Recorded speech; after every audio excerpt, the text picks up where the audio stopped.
So this morning, I come to you not only as the superintendent of the Chicago Police Department, but also as a black man who spent his entire life living in the city of Chicago. I know the racial divide that exists here. I know how hard it's been for our city and our nation to come together. And I also know the disparities, and I know the history.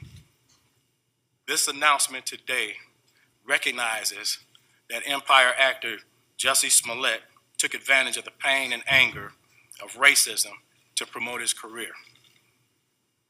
I'm left hanging my head and asking why.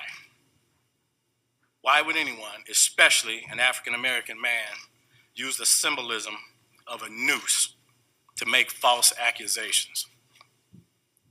How could someone look at the hatred and suffering associated with that symbol and see an opportunity to manipulate that symbol to further his own public profile?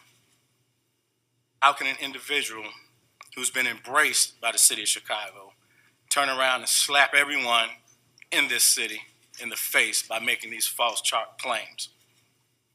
Bogus police reports cause real harm. They do harm to every legitimate victim who's in need of support by police and investigators, as well as the citizens of this city.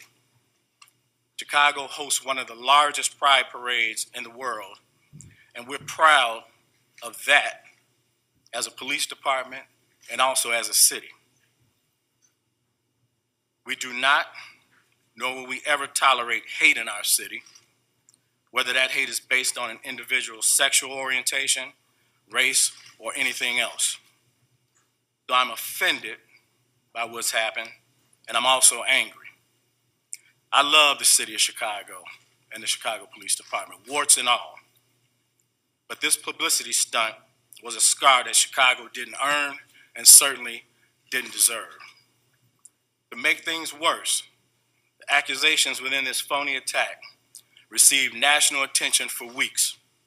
Celebrities, news commentators, and even presidential candidates weighed in on something that was choreographed by an actor.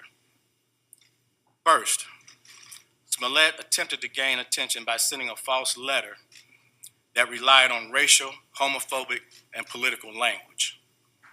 When that didn't work, Smollett paid $3,500 to stage this attack and drag Chicago's reputation through the mud in the process. And why? This stunt was orchestrated by Smollett because he was dissatisfied with his salary.